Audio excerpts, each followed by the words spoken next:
రాష్ట్రానికి 3 రోజులు rain alert ఇచ్చింది వాతావరణ శాఖ. బంగాళాఖాతంలో ఏర్పడిన రుతుపవన ద్రోణి అల్పపీడనం కారణంగా వర్ష సూచన చేశారు అధికారులు. నిన్న చాలా ప్రాంతాల్లో తేలికపాటి నుంచి మోస్తరు వర్షాలతో పాటు అక్కడక్కడ భారీ వర్షాలు కురిశాయి. అత్యధికంగా మహబూబాబాద్లో 8.5 సెంటీమీటర్ల వర్షపాతం నమోదు కాగా భద్రాద్రి కొత్తగూడెంలో 7.2, వరంగల్లో 6.3, ఖమ్మంలో 6.2, కామారెడ్డిలో 5.8, రంగారెడ్డి జిల్లాలో 5.7, ములుగు, హన్మకొండ, యాదాద్రి భువనగిరి జిల్లాల్లో 5 సెంటీమీటర్లు, నల్గొండలో 4.3, జగిత్యాల, వికారాబాద్, రాజన్న సిరిసిల్ల జిల్లాలో 4 సెంటీమీటర్ల వర్షపాతం నమోదైంది. నిన్న హైదరాబాద్ లోను తేలికపాటి నుంచి మోస్తరు వర్షం కురిసింది. అత్యధికంగా హైదరాబాద్ జూబ్లీహిల్స్ లో 4.3 సెంటీమీటర్ల వర్షపాతం నమోదైంది.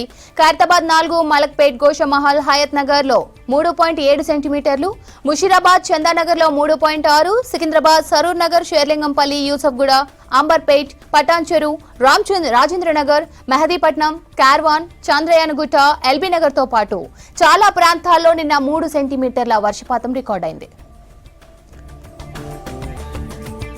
ఈ రోజు కూడా రాష్ట్ర వ్యాప్తంగా మేఘావృతమైన వాతావరణం కొనసాగనుంది. ఈ రోజు నుంచి వచ్చే 3 రోజుల పాటు రాష్ట్రంలో వర్షాలు కురిసే అవకాశం ఉందని వాతావరణ శాఖ అధికారులు తెలిపారు. తేలికపాటి నుంచి మోస్తరు వర్షాలతో పాటు అక్కడక్కడ భారీ వర్షంకు ఛాన్స్ ఉందని ఐఎండీ తెలిపింది. వచ్చే 3 రోజులు రాష్ట్రంలోని కొన్ని జిల్లాల్లో ఉరుములు, మెరుపులు, గంటకు 30 నుంచి 40 కిలోమీటర్ల వేగంతో ఈదురుగాలులతో కూడిన వర్షాలు కురిసే అవకాశం ఉందని వెదర్ ఆఫీసర్లు తెలిపారు.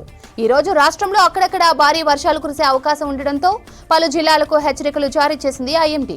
ఈ రోజు ఉరుములు, మెరుపులతో కూడిన వర్షాలు తెలంగాణ రాష్ట్రంలోని అన్ని జిల్లాల్లో అక్కడక్కడ కురిసే అవకాశం ఉంది. ఆదిలాబాద్, కొమరంభీం, ఆసిఫాబాద్, మంచిర్యాల, జయశంకర్, భూపాలపల్లి, ములుగు, భద్రాద్రి కొత్తగూడెం జిల్లాల్లో ఈ రోజు భారీ వర్షాలు కురిసే అవకాశం ఉంది.